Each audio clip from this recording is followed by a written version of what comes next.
1, 2, 3, 4.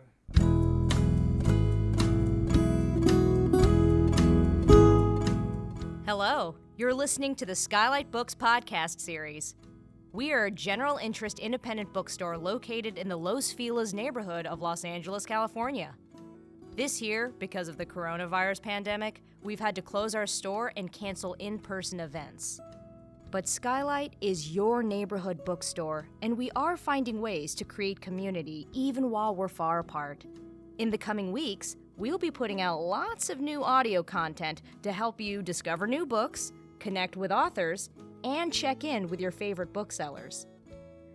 To learn more about how you can help keep Skylight alive, please visit our website at skylightbooks.com or check out our social media accounts on Twitter and Instagram. You can subscribe to the podcast on Podbean, iTunes, and Spotify. Thank you for listening and enjoy.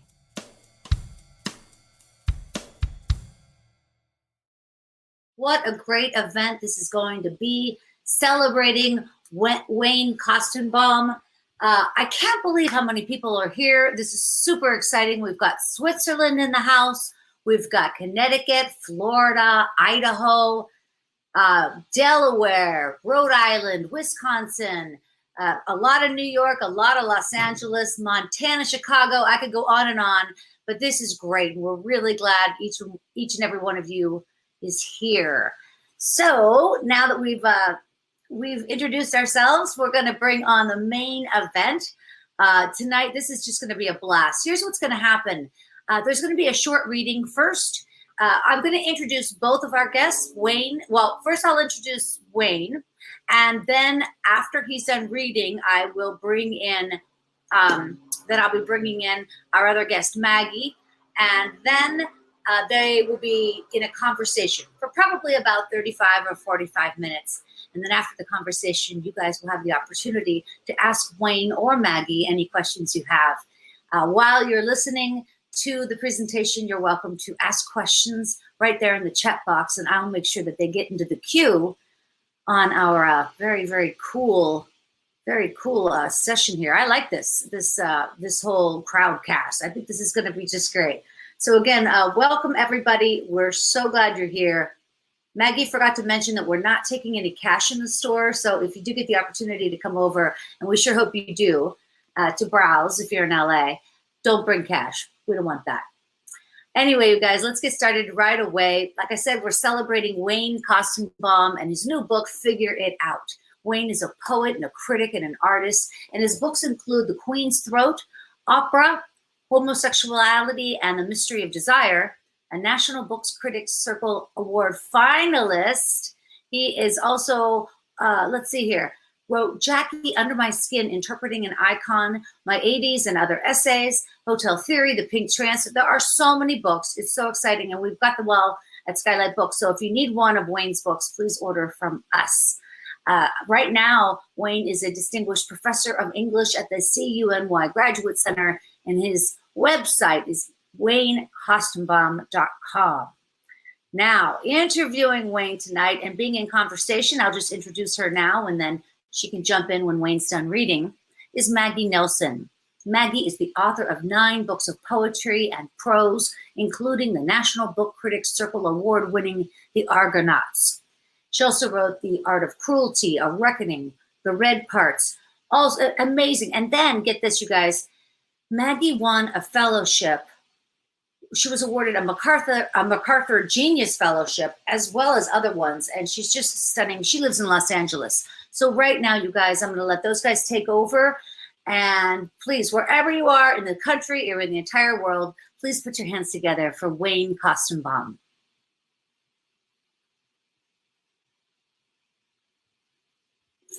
I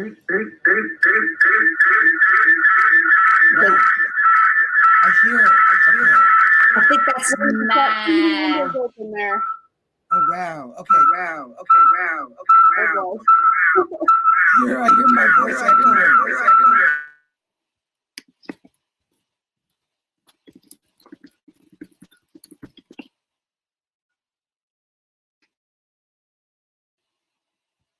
And we lost it. Okay, it'll just take a second, you guys. We're getting a little feedback, as you can all hear. It'll just take a second. I think Maddie might have a bad connection, but it's all going to work out. It's Wayne. I think you have the video open in 2 tabs, maybe on your browser. Oh, let's see. How's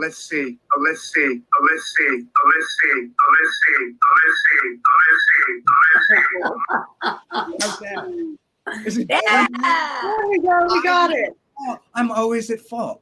That's No. it. Yeah. But that's great. I love the position of being always at fault. So now I can really begin.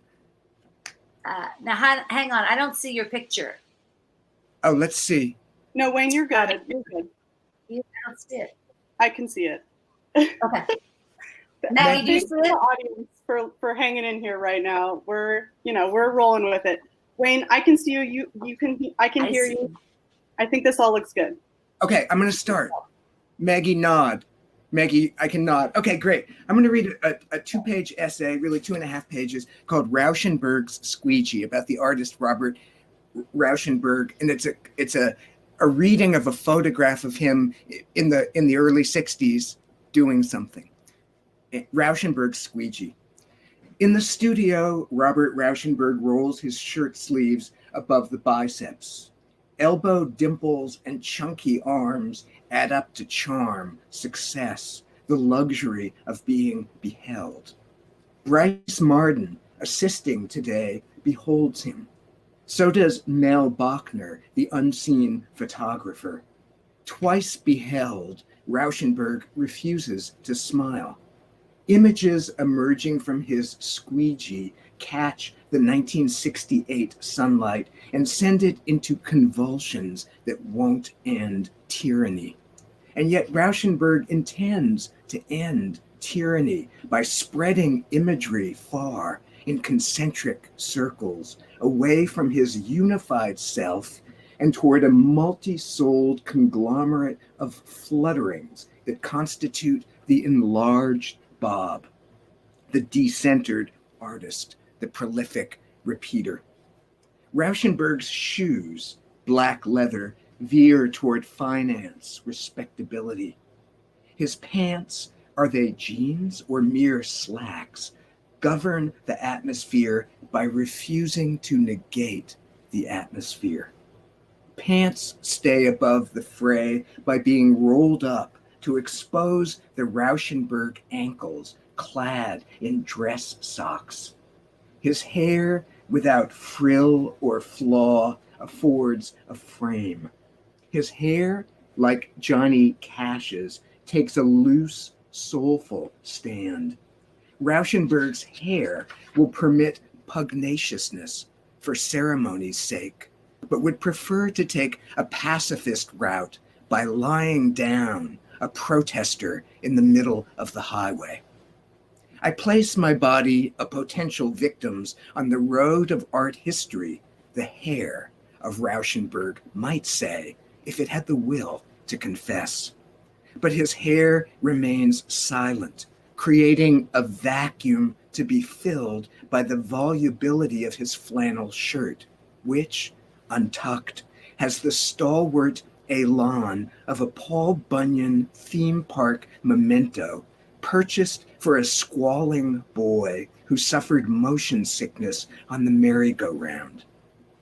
Rauschenberg's flannel shirt proposes a neutral, forestry-oriented consolation. The artist, like Mount Rushmore, occupies a vast, lonely space. His studio is a chapel of the former St. Joseph's Union Mission of the Immaculate Virgin on Lafayette Street. Many virgins live on Lafayette. Rauschenberg is not among them. Capable of sexual acts we can't sketch here, he solves the mystery of the Immaculate Conception by conceiving his art with Marden's assistance. Marden, hidden like a bodhisattva in a corner, lest his beauty overstage the prima donnas, holds God's seed in a headband wrapped around his sweaty brow. The headband, which will appear a year later in Easy Rider, or will threaten to appear but then fail to show up, contains a tiny pouch. Sewn inside this pouch, a thimble-sized vial holds the blessed seed, which will trigger the conception of anything you wish to occur. The pressure of a squeegee on a screen is a sensation contained within my wish. A squeegee, when it rubs against the screen, exerts a steady, hard pressure whose ineffable physicality kills off any imagery that the silkscreen itself will depict. Rauschenberg's unwavering hands enjoy the squeegee's pressure. We pretend to be governed by images. We pretend that images seduce and construct us. Physical pressures, however, have a power surpassing the visual images. The squeegee dominates and subsumes any image it creates, even if the squeegee later vanishes from the scene of conception. Stained and nude, the squeegee will have no biographer. Rauschenberg doubtless loved this squeegee above all others, even if he gave it no proper obsequies.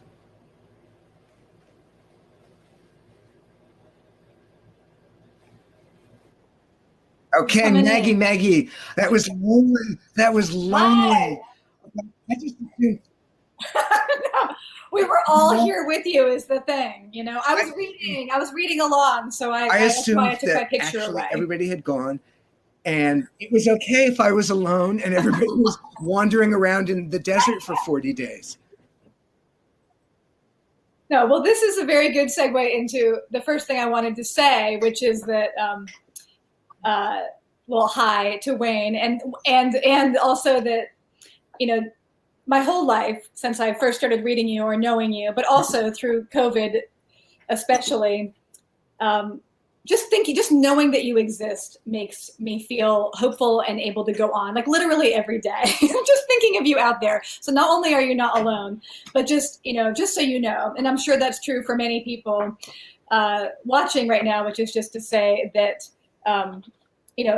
you've been a North Star for me for so long in your writing, and I'm really excited about End Living. But this book, Figure It Out, which everybody should go push on the little green button and order it right now, because the thing is, I love all of Wayne's books, but I will admit, I have a special place in my heart for the essay collections, and this one is no different. And so I'm so thrilled to be doing this, and I'm so glad that you exist, and I'm so glad that we're talking during this weird time and you're totally not alone.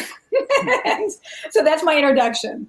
But I guess my first question for you, which has to do with this time and has to do a little bit with this idea of being alone or not alone, is that one of my favorite things about how I feel about you is I envy you terrifically without it having any ugliness to my envy. Like, it's just like a happiness. And one of my envies is that I always think of you as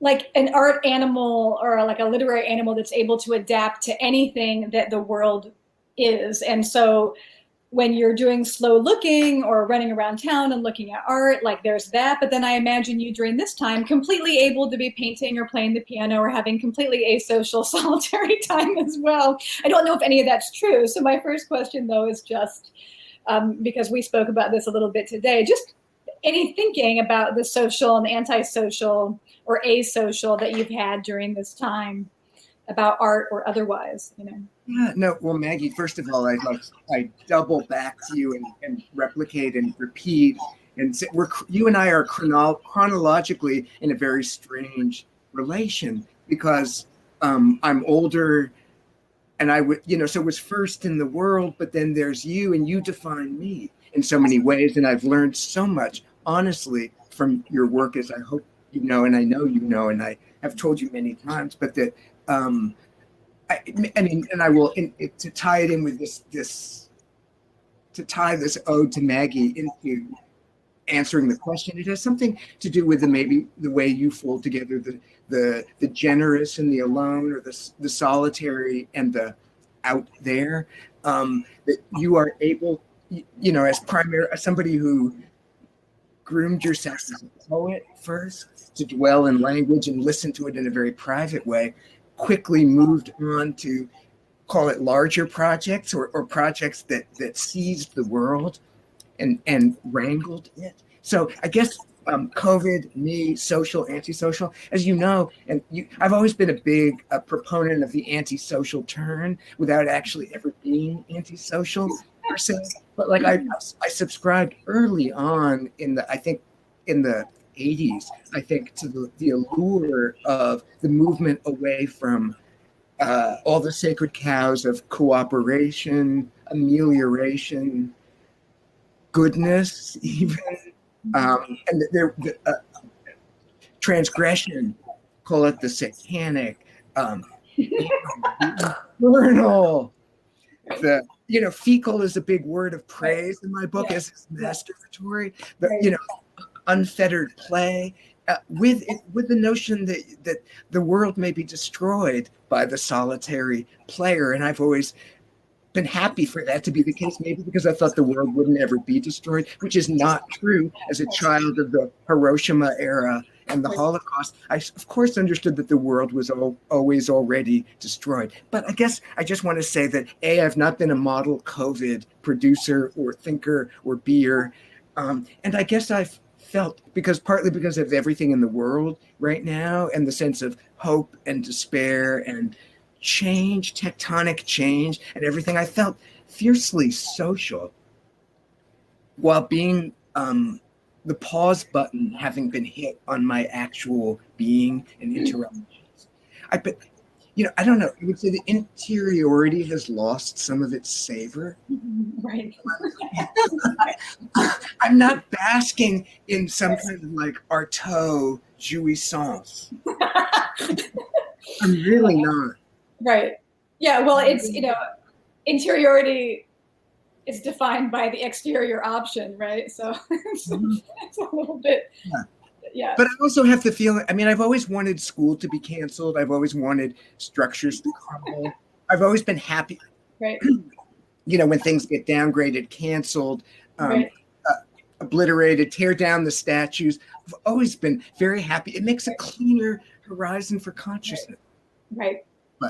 But well, what do you think about, part of my imagining you is like, not in like a, what did you call it? Like an Artaud jouissance. We're not necessarily like that, but I do imagine, for example, you're reading about Rauschenberg in so many of these essays and other places, you introduced me to T.J. Clark's The Sight of Death, about kind of slow looking. And I think about you as somebody who, has taught me about going to art or looking at art. It doesn't have to be art. It can be a face. It can be anything. Like, as you write about, these studies in attention, but, you never have opposed that kind of study of attention to doing, to new mediums like Instagram or whatever. You've done all this amazing work in performativity online, and it doesn't seem like, the rhythm of your attention seems able to find home anywhere, and I wonder but these days with COVID and stuff, everyone is, I don't know, there's a lot of freaking out about looking at art and what, as if this 6 months to 2 year or whatever it's going to be pause will kind of change the idea of looking forever. And I wonder if you have thoughts about looking or, and all this. Yeah, I don't know. I guess a very old-fashioned response in a way would be that I don't trust my archive to have been a thorough enough one for me to rest on the laurels of my looking and say I've done looking. Right.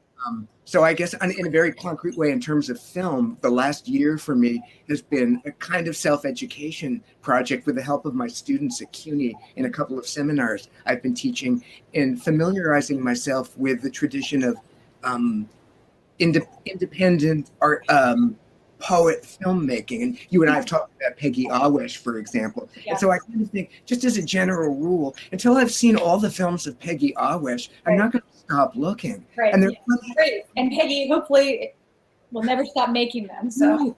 And then, or Barbara Hammer, I mean, Barbara Hammer is gone to her reward, but I haven't seen everything by Barbara Hammer. I just saw a film somewhat recently where she's filming people in, who are like attending some events of her. She goes online. I mean, people are lined up at theaters to hear her speak before her movies, and she makes a film of the people going to her movies.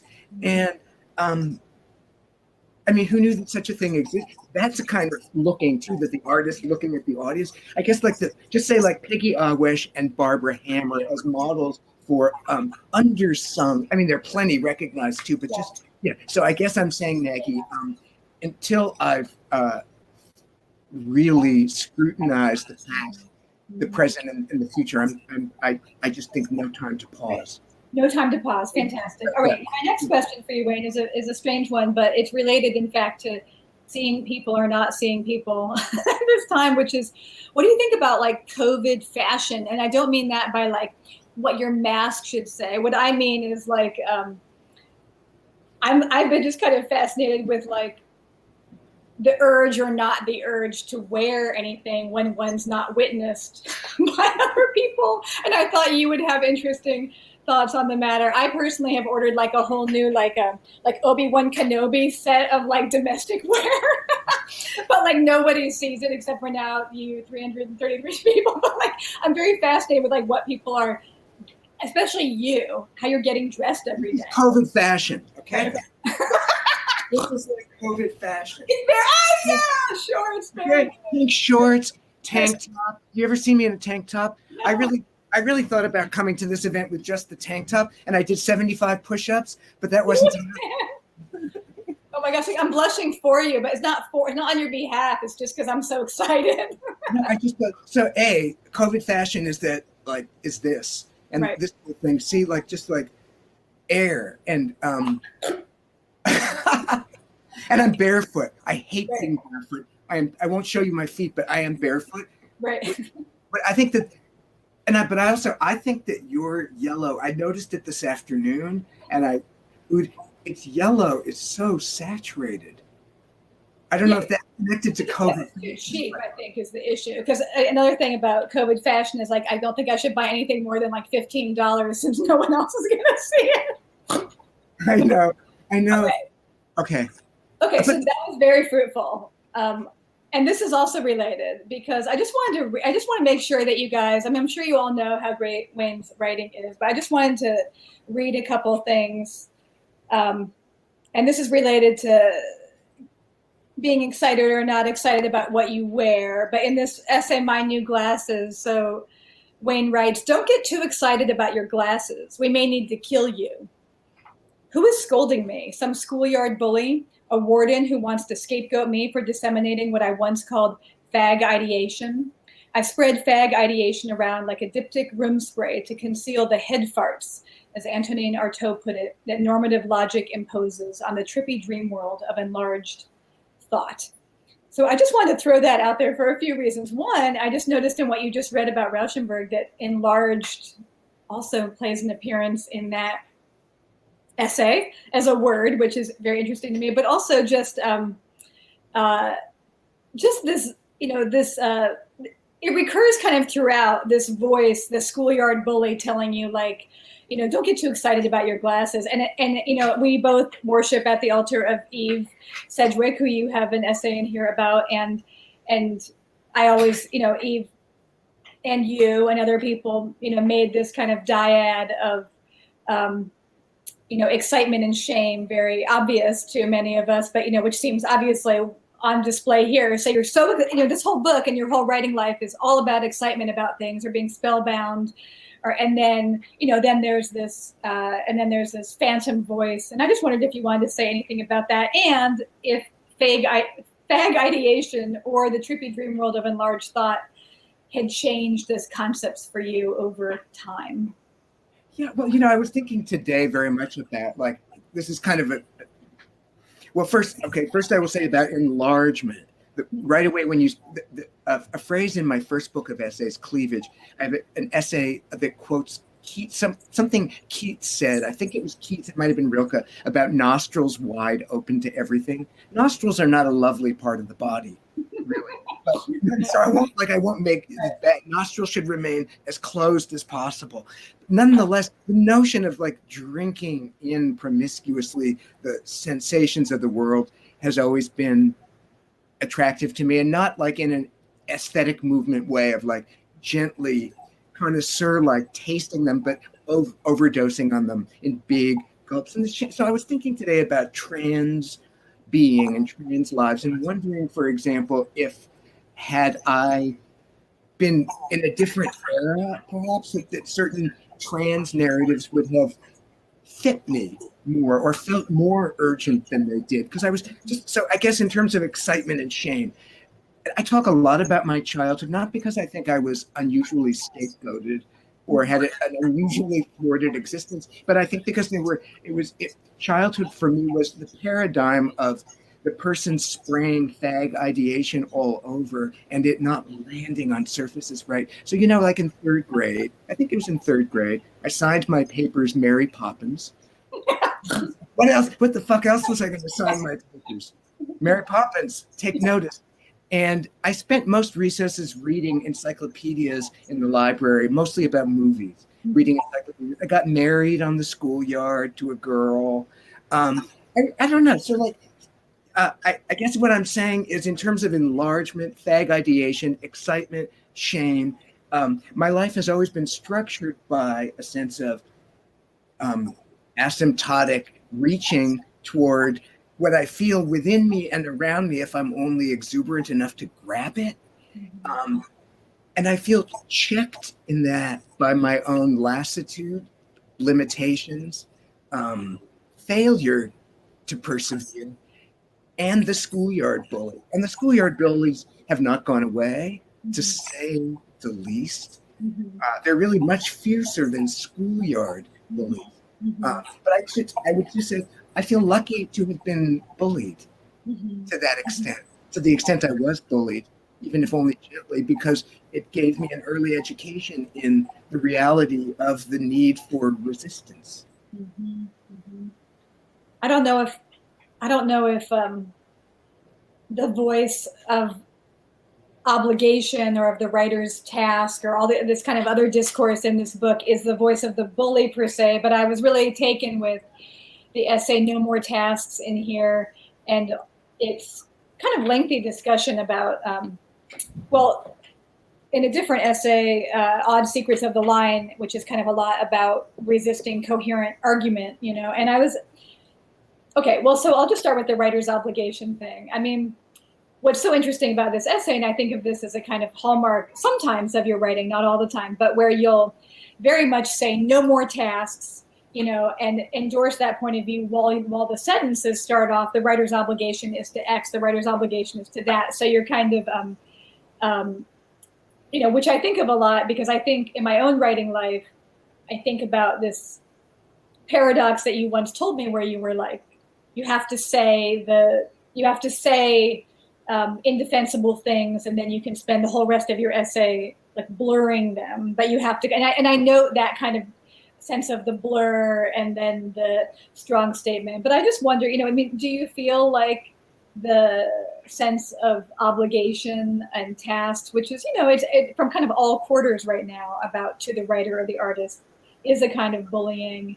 What are your thoughts about it? Yeah, I'm thinking of your writing and something I've always admired in it, which has to do with its racing quality, the sense that it's racing toward the next idea, that it is filled with zeal to articulate the thing that you're sensing as the sentence is unfolding. And I would say a difference perhaps between the way we manage our excitement and our zeal has bearing on what you're saying, is that something that I feel as a task and an obligation that I sense in your writing you don't, is that language itself for me is the task. And not that I can't write fluidly and quickly And but that I often feel in this kind of paradoxical way, like a Beckett, or like one of Beckett's characters, a person of no voice, a person of halting, stuttering speech who can't go on. And that is, in a way, the feeling when I write, and it's so overwhelming when I write that I often articulate it within the writing itself. And I feel that in your writing, maybe I'm wrong, but I think I've often said this to you, that the writing is, it's as if the writing, language itself doesn't offer an impediment. Contradiction offers an impediment, that you may have said one thing or felt one thing, and then you want to say or feel something else. But language as a task, language is not a bully for you.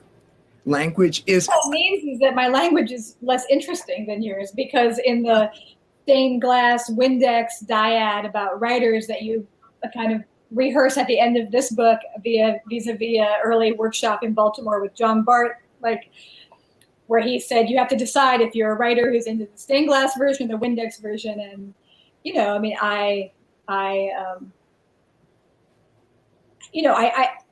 you say that you're always faithful to the stained glass, you know, and I don't want to be faithful to the Windex. I just, like,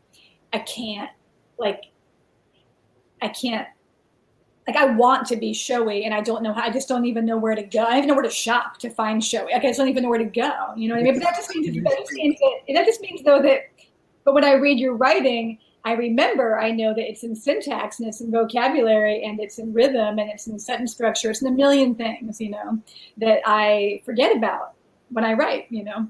You know, and I'm not, you know, really, darling. This is what I want to say, that you are stained glass. It's a different kind of stained glass. It's not a stained glass that is, in a way, a resistance, but the stained glass is the arabesque dance of your thought, and the way that it does not consider syntax a problem. It finds the syntax it needs, and it moves into that, and it moves into interesting, odd idioms that it picks up here or there, and it speeds into those in a way that it's like, I mean, Keith Haring isn't really exactly it by any means, but it has to do with an all-over strategy, I think, that isn't maybe stained glass, but that has to do with lines that go in different directions and create a sense of thick space around the thinking and feeling.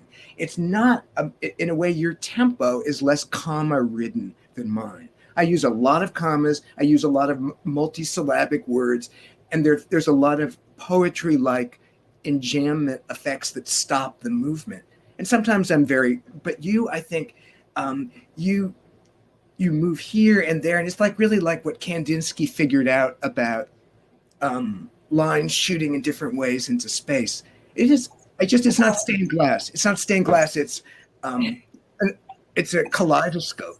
All right. Well, okay. Putting that aside, but I do want to say about sentence structure that when I do think about you and when I miss you, I do think about, this is a sentence I pulled off of page 9 for those of you following, but you're talking about your glasses and you bought them. You bought I don't know if they're the glasses you're wearing, because I'm an idiot.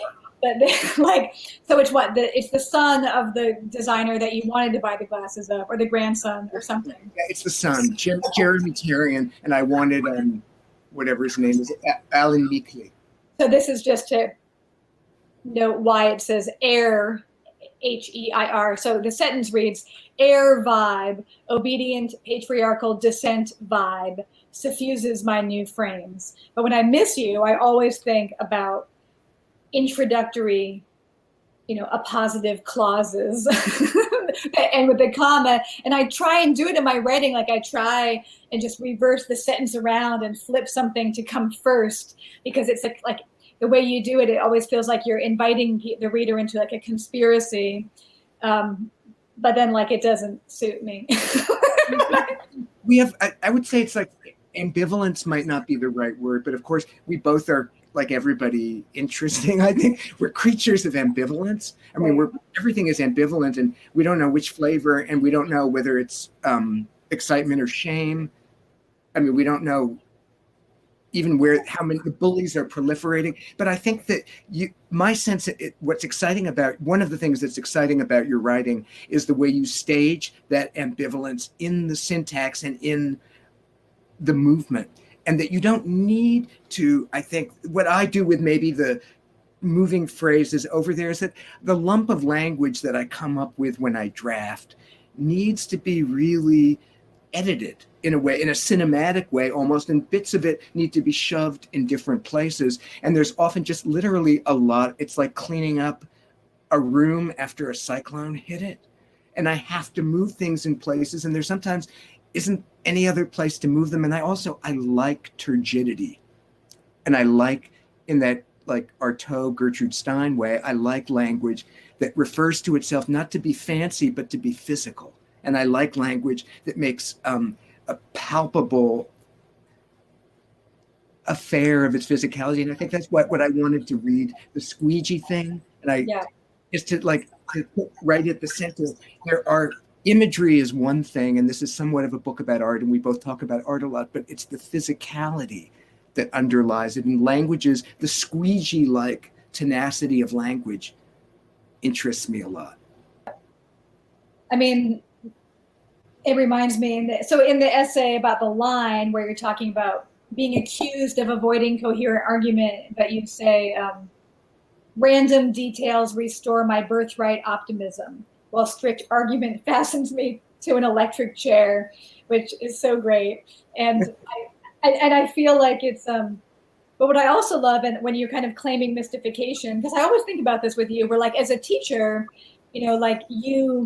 often if I want to just go full throttle into mystification, I'll just teach texts that are just mystified texts. But I feel like, you've taught the Arcades Project and Benjamin and things, and you've told me about like the kind of, not terror, but, task of having like really hardcore Marxists in class or something when you're trying to like pull out the kind of more mystified qualities of, but you go right into it. I mean, you'll go right into it and just, and allow so many different thinkers or writers to be apprehended on terms that are not always the terms that other people are apprehending them on.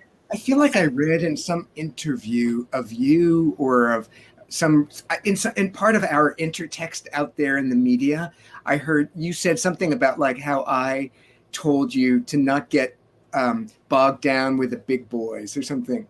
Heavyweights, yeah.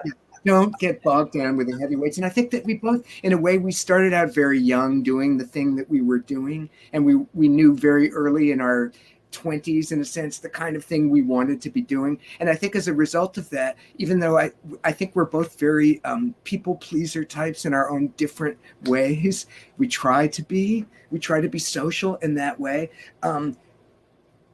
Well, a risk that I've taken, and I feel that you've taken too, is to say, well, like I'm going to teach the Arcades Project, or I'm going to treat it as like my property. Right.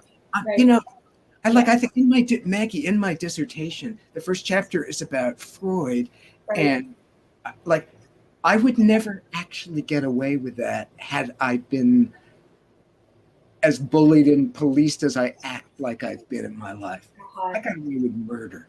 I got to do, in some sense, I want to write about Freud. Well, you're in an English department. Do you know German? Have you looked at the German? Have you read Lacan? Have you read anybody? Have you read Shauna Feldman? Do you know anything? No, I thought, anus. This is so cool. Right. And right. Yeah. And so I think that's like the. Yeah. Yeah. Okay, well, another thing I want to ask about in this book, which is just, so I don't know if it's the same line essay or not. Let me just look really quickly. It's Non-Secrets of the Line. So you're talking about formalism, and you say at one point, I'm always boxing myself into the same corner, this formalism versus ethics corner. I wonder if I'm the only person stuck in this cul-de-sac. I mean, I was like, no, hey, here I am. But I was really, it wasn't just that though, because the formalism versus ethics thing is a little, can get stale. But the thing that you postulate also about formalism in that essay is you say, I need to come to if you were going to make an argument, you say, I would need to come to a decision about the relationship of trauma to formalism, which somehow was something I'd never heard anybody say or think about before. I thought it was great. Well, thank you. It's really, but it's kind of, I mean, I think it's clear to me in that, first of all, I'm thinking of that, I refer to it often. I think that article in the New Yorkers a really long time ago about Jeannie, a profoundly disabled young girl who was locked away from language or really any human contact for the first years of her life, a kind of wild child. And she fixated on the one object that she could bond with in her room of real captivity, it's torture, was a plastic raincoat. And it was the raincoat that, and you know, I don't mean to be disrespectful to traumatize people to say that's formalism. Not that she thought, I'm going to make an abstract artwork out of my confinement. It's just that a very simple negotiation with unbearable reality was made there, where love would be frozen under the sign of either plastic, raincoat, object hanging. And it's those kinds of stultifications or ossifications of the felt world that happen into all of us when we're kind of cradled by impossible circumstances that give us a formalist register for thinking. It's super interesting. And I mean, we were talking earlier today, I don't know how to, clearly we're not living through right now, I'm not making any equivalences between now and other, historical times and wars. But we were talking earlier today about, just about duration and not knowing, and art made under times when, the idea of when and if books come out, people go see art, we see each other again, not like this, all off the table. And we were talking about, or I was talking about, how so much of human history and human present involves not knowing when things end. But we're very, but we're experiencing the not knowing of COVID as if it's like, can you believe it? No one's going to tell us when this historical event, what its script is. We can be kind of shocked to be living in it. And but it made me think about that comment about the relationship of trauma to formalism. And I mean, I guess I'm still waiting to get my formalist, mojo on during this time. Okay, the formalist mojo for now might have something to do with the nextness, subsequentness, not seriality, but because the thing that most haunts me about temporality right now is that if we're thinking about the end of COVID, or even about the end of even like prison abolition, the end of prison, but imagining that there is a reign of terror of some kind and that there will be an end to it. What about the next reign of terror? And so COVID, it's like I just read in the Times today about like bubonic plague. I know. Okay, so, and I kind of always felt, because first there was like the atom bomb. Right. And then there have been AIDS, there's successive things and I know the experience of like anyone in wartime, when this is over, everything will be all right. And it is so clear that this is a dress rehearsal.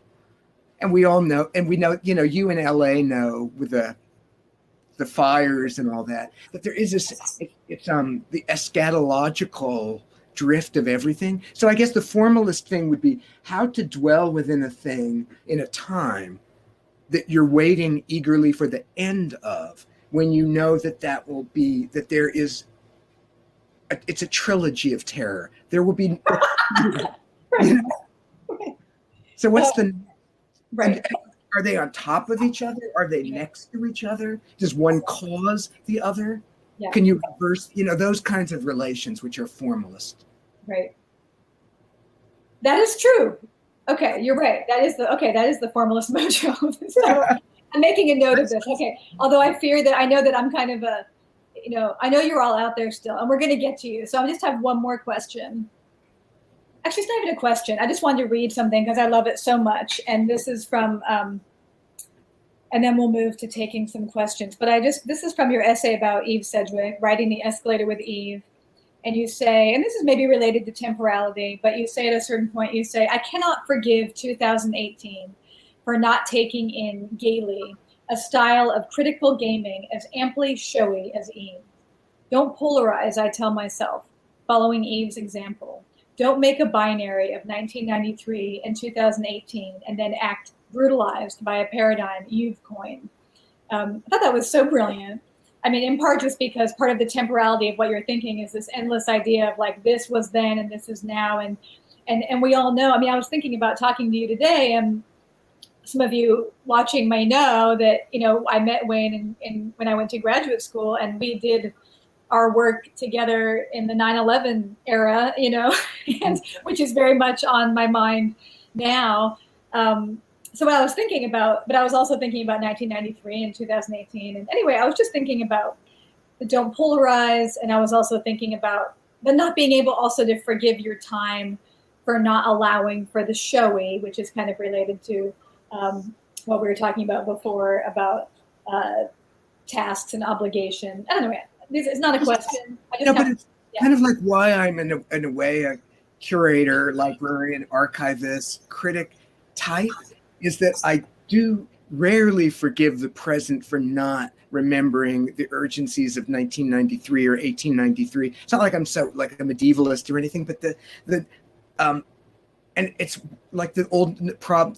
Why I am not nostalgic is it's more I am into rebuking the present, including my present, for not knowing about Peggy Awesh's philosophy in the bedroom made like in 1990.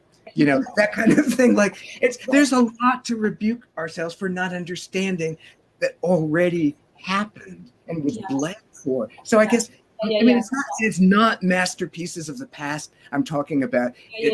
Yeah. And it's so whatever, like with I think it would be with Eve about like Eve needing to defend why she's reading Proust and Henry James. And it would certainly not be because she thought they were just great, though they were and are. But it was because they described oscillations of affect that needed to be explored right now, having to do with how to bring your kids up gay. Yeah. So amazing. All right, I'm writing down all kinds of things. Can I say one more thing, Maggie, about 9/11? Yes, absolutely. Yes, and then we'll bring maybe Christine for some questions. Okay, I remember somebody asking me, like a journalist or something right after 9/11, like, what are you listening or reading to right now? And I remember saying Ruth Crawford Seeger, a composer I didn't really know anything about, and that I'm playing Ruth Crawford Seeger's a study in mixed accents at the piano. It was composed like in the early 30s. And the fact that I hadn't heard of it, but that it had been composed by this kind of forgotten, but now in some ways lionized composer, like reinserting myself in a story that never found its audience. That's kind of, I remember, I will say, Maggie, I've told you, I remember walking to school the day after 9/11 or 2 days after, and it was our minor moderns class. Oh God, amazing. Reading. And I still remember your bright face there as part of his meaning. What it meant to me was historical continuity over the interruption of the event. Right, yeah, I felt that too. And I remember it really well. And it's so interesting because that was the event, and this is so different in terms of time. But really, it's just a different, it's just like getting to know, the oscillation of affect, of anxiety. Your best friend. Yes, exactly. All right, you guys. Well, maybe invite Christine and we'll do some questions. And then also like an idiot, it looks like my cord, I have to go get a cord. So I'm going to go do that while you guys start here in a minute. But okay. But Christine, are you coming back? I sure am. I'm here right now. You can hear me, right? Yes, totally. Awesome. Okay, Wayne, we've got about 8 or 9 questions lined up for you. So this is great. The first question for you is, how are you each negotiating the private and creativity now with so few public releases? Well, I mean, I will say that that I have had this book published, Figure It Out, at the beginning of May, and it's a sort of a shallow answer, but I've had events like this that are very nice, and people have read that book, maybe more than have read books of mine for a while. So in a funny way, and some of these essays I wrote in the early 2000s, so that there's been a lot of solitary making that went into this book. And the feeling now, despite the interruptions of the present, is that I have the comfort of action. There are all these people. There are 335 people there. That's more reciprocity than I'm accustomed to. Yeah, it really is exciting. Maggie, I'll ask you the same question. Someone asked how each of you guys are negotiating the private and creativity now with so few public releases. Wow, I wish I had the benefit of hearing what Wayne just said, but I did hear him say about the 334.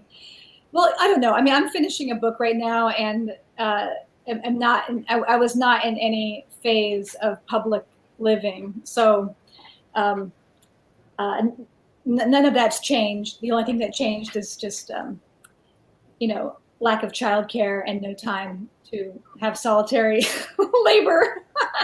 So yeah. So but I get up now very early. I was telling Wayne I get up now at 4:45 or 5 and write until people wake up. So that's really smart. What a good way to use your time. Well, what are you going to do? Here comes another question for you, Wayne. Here it comes. I serendipitously watched Hanky's The Piano Teacher last night and read your essay, Game of Pearls, this morning. I was delighted by your reference to Isabel Hubbard in Story of Women in Beauty Parlor at Hotel Dada. But I'm wondering if you considered The Piano Teacher, Hanky's, or Jelinek while writing Game of Pearls. Is the nexus between piano playing and sadomasochist ideation and impulse merely a pat literary invention, or is there something more? Boy, good question, Paul. I could say a lot about piano teachers, about classical music and sadism. We could spend a lot of time here talking about it, but I had not seen, I don't think that The Piano Teacher, the film, had come out when I wrote the essay Game of Pearls. And first of all, shout out to Isabelle Huppert, who pretty much invents my sense of what it means to have a body right now on stage or just even off stage, how to be cruel, how to be beautiful, how to do most things. I really can't get enough of her, but I don't think piano teachers are necessarily sadistic. They're just trying to help. But I do think that being told how to move or being told, teaching is really an impossible thing. Teaching is really impossible. And I think there's been a lot of work and thinking and feeling and acting about how to bring out in other people, in young people, their best instincts or even their worst instincts. How to let people play is really hard. Maggie, would you like to respond to that? You did? No. Can you guys hear me? Yes, we can. Okay. I don't think I have anything to add about the piano. Is Wayne's territory. But play is yours, and play is yours too. And you have a son, of course. You were saying that I do. Yeah, I mean, I guess I would just say it's not really the question, but just what Wayne was just saying about teaching people to do anything. I think is. I just think it's something I think about all the time, especially because I don't know. As a parent, you can. I think I started off having this oversized belief in osmosis. Like if you just behaved a certain way or just had a lot of books on the shelves, and I don't think that's quite true.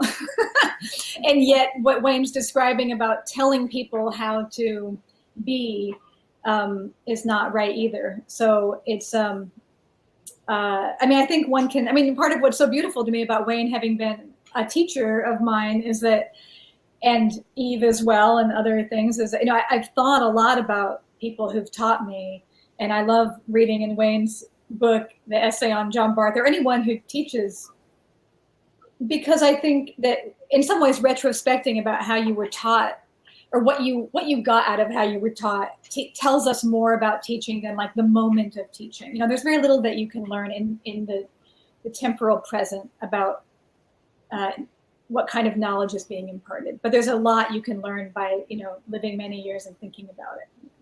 And a lot of things that one learns as a student are only, this is kind of obvious, are only tangentially related to the teacher or certainly to the intention of the teacher. It's Yes. like, like my very first writing teacher in college, Cynthia Rich. It was the way, I think it was really the way she said, I think on the first day, something about the difference between entertainment and literature, which you could say is like an old fogey thing to say, but not the way she said it. The way she said, there's like entertainment and there's literature. And literature seemed like the sinful coast where we would want to live. Well, that's like, I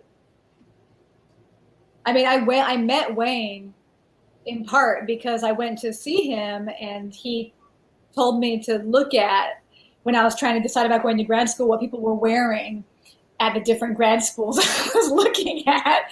And I went to Berkeley that week. I grew up in the Bay Area, so no one could get down on me for this. But, I went to Sproul Plaza and I sat there and I looked at everybody like playing hacky sack. I grew up there, right? And I was like, I can't do it. I can't do the hacky sacking and the shorts and everything. I just couldn't do it. And then I went back to CUNY and I was like, I can do this, but it was like, why? But and it was like that question and it led to everything good. For me. But That's awesome. Anything that one more thing I'll say is that you could say that's being a bad teacher saying a thing like that. So maybe there's another thing about when you're really too young to be trusted as a teacher. Right. You should have been asking a more mature person. Wayne, what you didn't know is I went to Berkeley, and I don't know why I'm telling you this now on this live podcast, but I met Tom Gunn, but he's no longer with us, so I can tell this story. So I met Tom Gunn in his office, poet, and I said, where do you think I should go to school? And he said, well, you should come here for the weather. And I said, I grew up here. And he said, well, then go to New York for the culture. And I said, okay, great. So he was very old then, but he was also telling truths. You went to the right people. Good. Yeah. That's funny. Okay, here comes another question. Wayne, your writing has such propulsive energy and joy throughout. How do you revise toward that? How do you keep revision from flattening your early drafts? Or do you amp it up even more in revision? Simple answer. I've been talking too much. Is amp it. I amp it up. I cut a lot. I rearrange, as I've said, and I tend to exaggerate everything. So like electric chair and whatever Maggie quoted, that's overkill. And you could even say it's blasphemous, or it's none of my business to make a metaphor of the electric chair. But I do that kind of thing all the time. I love, anesthetize, kill off. These days I write a lot with even more and more and more with the dictionary. And most times I just don't like the words I'm using, and I look up the word and I just like find other words. And I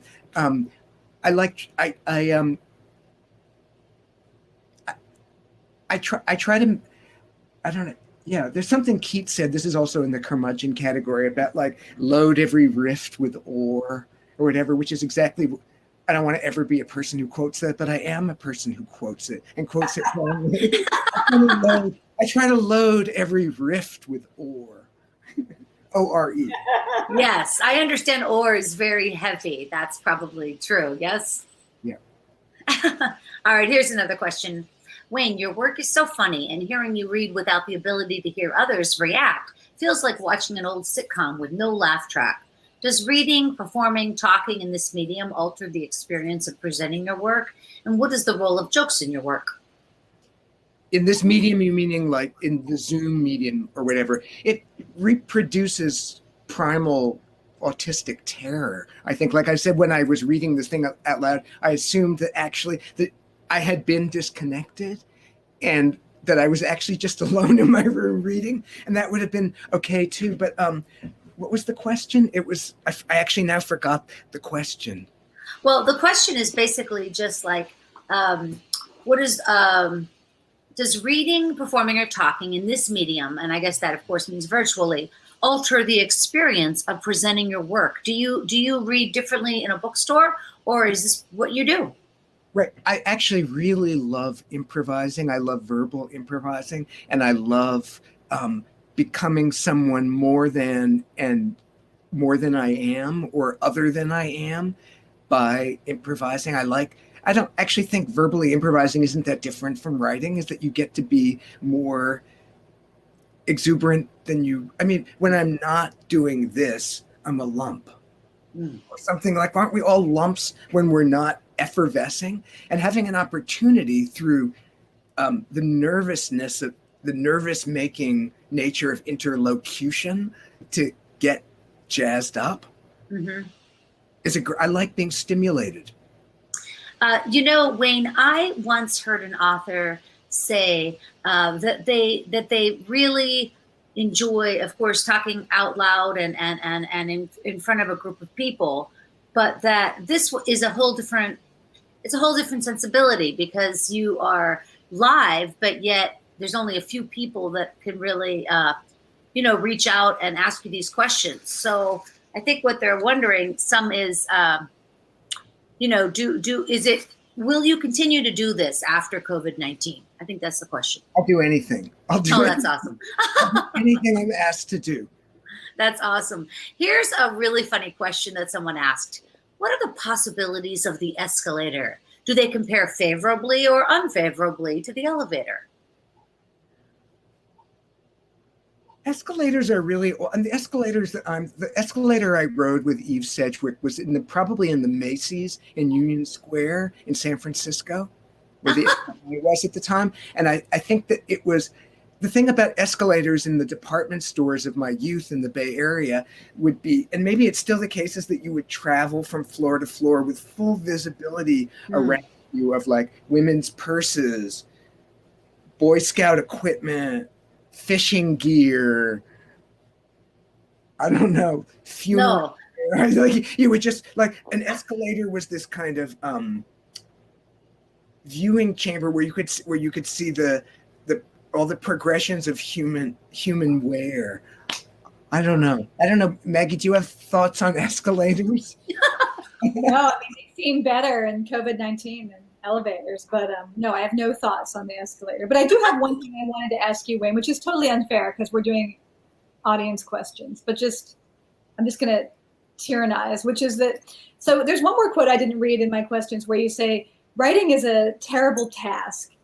It is also sometimes a pleasure, but it is more often a task. The arduousness of the task and the succulence of the pleasure are coiled together.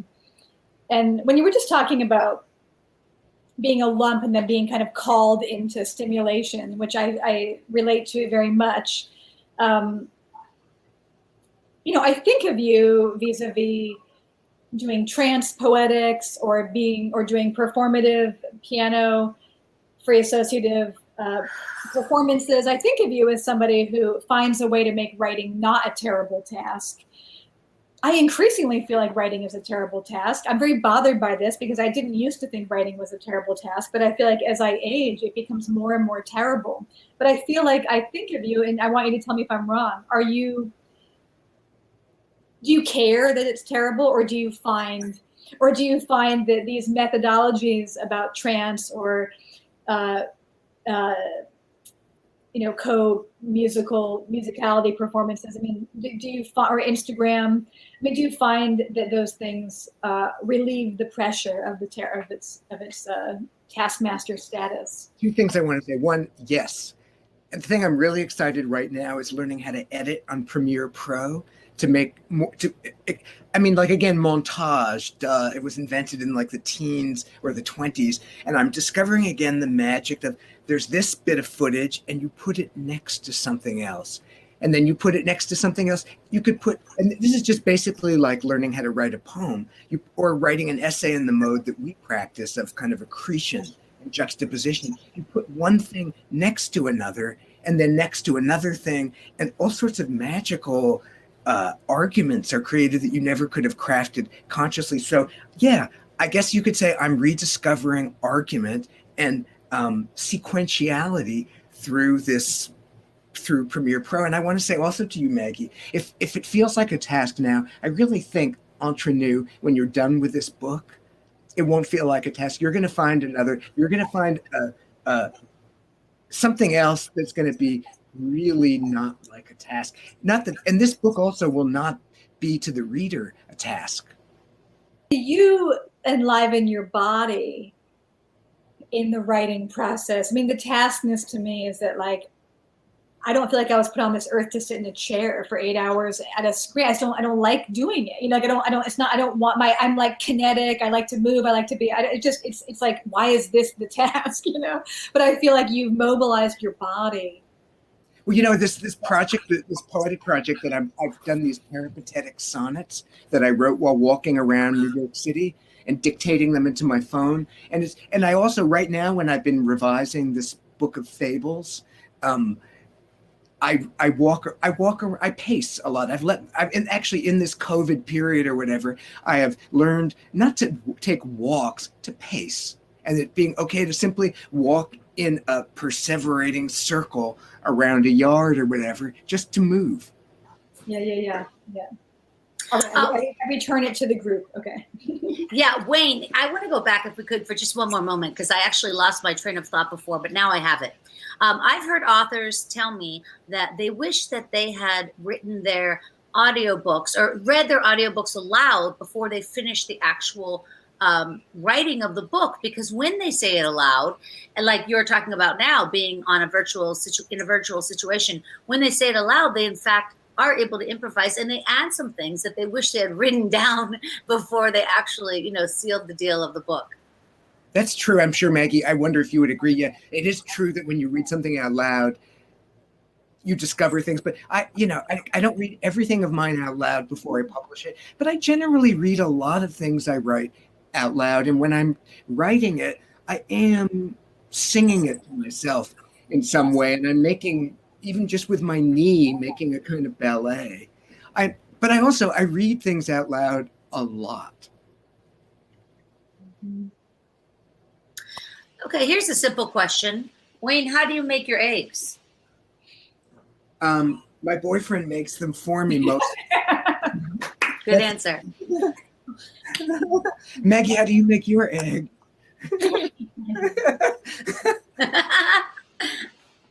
Actually, man, it's so boring. I mean, I prefer a poached egg, but I don't want to clean the pan, so scrambled. Yeah, scrambled is safe. I will say about eggs, I used to like, when I was a kid, I had a lot of soft-boiled eggs, particularly when I was sick. I now am a little nervous about egg yolk, just like raw egg yolk. I feel less and less I want to include in the inner circle of my body. Here's a great question for both of you. How do you guys write about restlessness, borderlessness, resistance, and rebellion? Maggie, you're gonna answer that one first. Oh, give me a break. No, really. I'm gonna go to the question box to see the words restlessness, borderlessness, resistance, and rebellion. I think for me, and this is really the hard task, especially if you're writing critical prose, I think, is that I don't think you can write about those things, but you have to find a way for the writing to embody or be those things. So Wayne was positively valencing turgidity earlier, so I'm not going to get down on the turgid, but I was about to use that word. But, to me, boring writing about rebellion or restlessness, even if it values it, is not going to do, it's not going to do the work in the world that I want it to do. So I think trying not to write about, trying to make sure, and this isn't like what Wayne was, like when we were talking about before about, it's not necessarily as simple as like, oh, my sentences are alive, or, oh, I've used great words. It's more like, maybe it's more related to what we were just talking about, which is like, if I'm reading it aloud to myself, if I'm bored by it, then it's not good enough, So that's how I feel. Yeah, make it hurt more, make it more embarrassing, make it more. What I wanted to say though about turgidity, I like the word turgidity, but in fact, turgidity is not pleasant. I prefer engorged, which I get from Sontag's great paragraph about Elizabeth Hardwick, where she talks, I think, about how you've got to up the ante of sensation. You've got to make the adjectives more engorged. Or she says, find more engorged ways of knowing. It may be a little inappropriately phallic, but not really. It's not just phallic. Lots of things get engorged. Yeah, lots of things get engorged. So I would say I like engorged writing, not turgid writing. Right, right. Have you ever heard somebody will describe a raindrop as pregnant? Have you heard that term? I want to use the word pregnant a lot as an adjective, but I try to wean myself. Here's a great question. I was also thinking about, Wayne, because I'm looking at the art behind you. Can you talk a little about how your visual art making affects your writing and vice versa? Yes, a simple answer would be that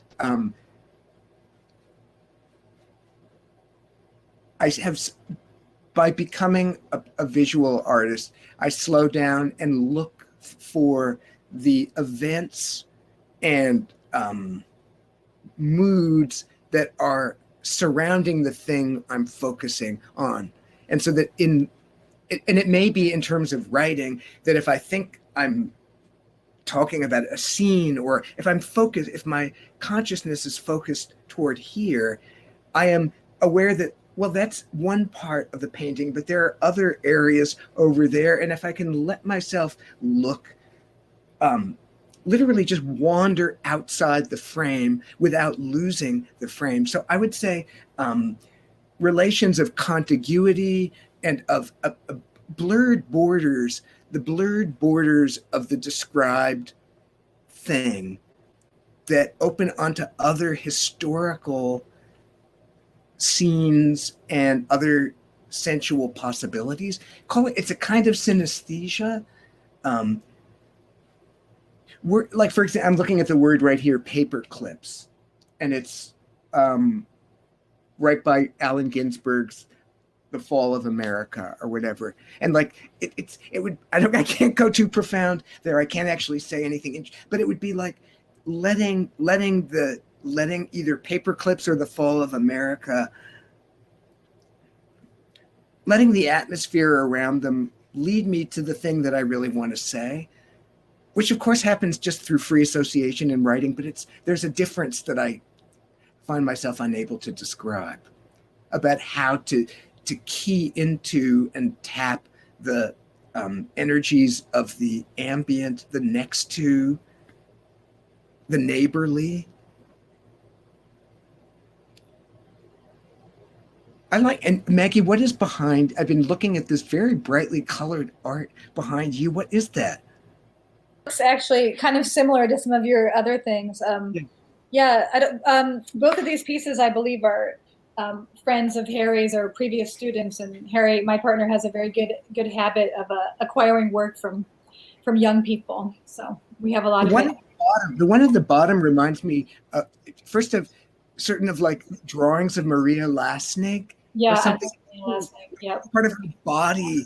She moved to New York and started doing like body art. Absolutely. Yeah. All right, you guys, we have about 10 more minutes. If anybody has any more questions, go ahead and put them in the chat box. Here's a question for you. This says, I wonder, this is from Justin, I wonder if Maggie and Wayne could talk a little bit about freedom, political and personal, and maybe its fetishization, especially in our current circumstances. Good question. Maggie, you'll forgive me if I think that you should answer that. I don't have anything to say about freedom. Political or personal? Come on. No, I'm just that I'm finishing right now, so I actually have a lot to say about the matter. So what's the question? The question is talk a little bit about freedom and the fetishization of it in our circumstances.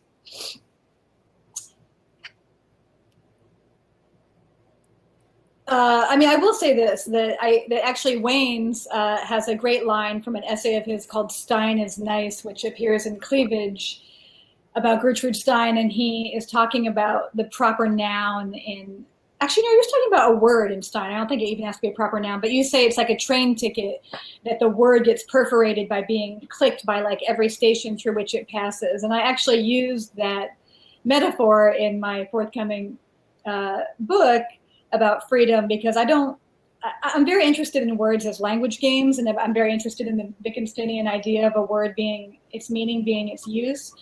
I'm not interested in, if you research into freedom, proclamations which were like bombarded by every single day about freedom is this, freedom is that, freedom is this. They don't really interest me. I don't think like that. So I am really interested in watching the way a word moves.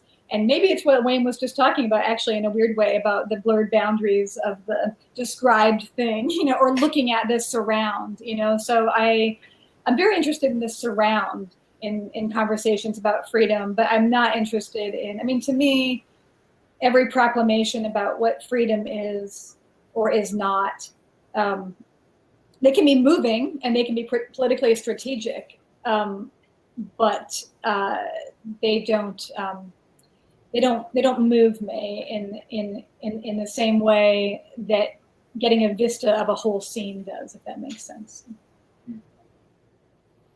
I think about freedom, I think it's in an essay from my 1980s, maybe like Play-Doh Fun Factory Poetics or something like that, where I talk about, or maybe it's in Punctuation and Figure It Out. A characteristic experience of mine is having sculpted through an aesthetic methodology a zone of freedom for myself, and then quickly considering it a new confinement. And that's sort of like the line about creating the binary of 1993 and 2018 and then being terrorized by it. I like giving assignments, and Figure It Out is filled with assignments, but assignments provoke terror and a sense of diminished freedom. So I guess I'm very comforted by suddenly whimsically announced precincts of limited activity, like kind of, you may only do limitations. You may only do these 3 things for the next half an hour. I relax, and then I can be more incendiary. So I guess that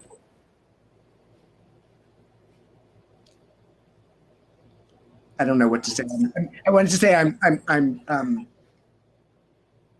characteristically, I send myself into situations as a writer or whatever, situations of confinement and liberty. But I also like, Maggie, in what you were saying, the very notion of a thinker saying she's not interested in something. That seems to me a really powerful move that I want to model. Like, I'm not interested in proclamations about freedom or something like that you said. To just have to be able to say that is something that I want more of.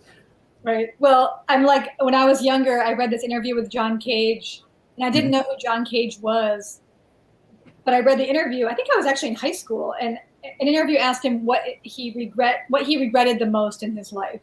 Mm-hmm. And he answered, "Forgive me, I don't find that an interesting question." And I just thought it was like, I don't know, that like dyadic question, it like structured the next like 30 years of my life, because he was very kind. He said, "Forgive me," but also, what do you regret most? To John Cage, give me a break, what a dumb question, but he was so kind about it. I regret not meeting John Cage, but maybe I shouldn't regret it. Maybe it would have been irrelevant to meet John Cage. Yeah. Right. I wish I'd met him too. But I don't regret it. I must say, I've said this, I am glad I met John Ashbery. I will say that. I'm very glad I met him. Anybody else? Last calls? What do we got? Okay. Well, wait, you've got something to say, Wayne? Go ahead. No, just say one more question. Oh, yeah, let's do one more question. Here's one. Is there a story behind the emergence of the title? I think on your new book, Wayne. Figure It Out? Yeah, Figure It Out. The way it scrolls down each letter. Oh, you mean the actual cover? Yeah. Oh, the actual cover is genius. That's by Michael Salou, who does all the art. I think I'm saying his name right. He does all the art for Soft Skull, and part of the genius of the Soft Skull ship is this consistent kind of design they have for all their books, which is both whimsical and stringent, or minimalist. Not really minimalist, but it's like one idea done thoroughly and playfully, and I recognize a new me in the Soft Skull clothing. It's as if I used to require like all these like identity markers to make myself legible to others. And now it just seems, the title itself, Figure It Out, I suppose I like its bossiness. It's like, I don't consider that an interesting question. Or it's like, you figure it out. But I was also, since I am very committed to figure drawing, that you can figure out a lot by investigating the figure. This has been absolutely amazing.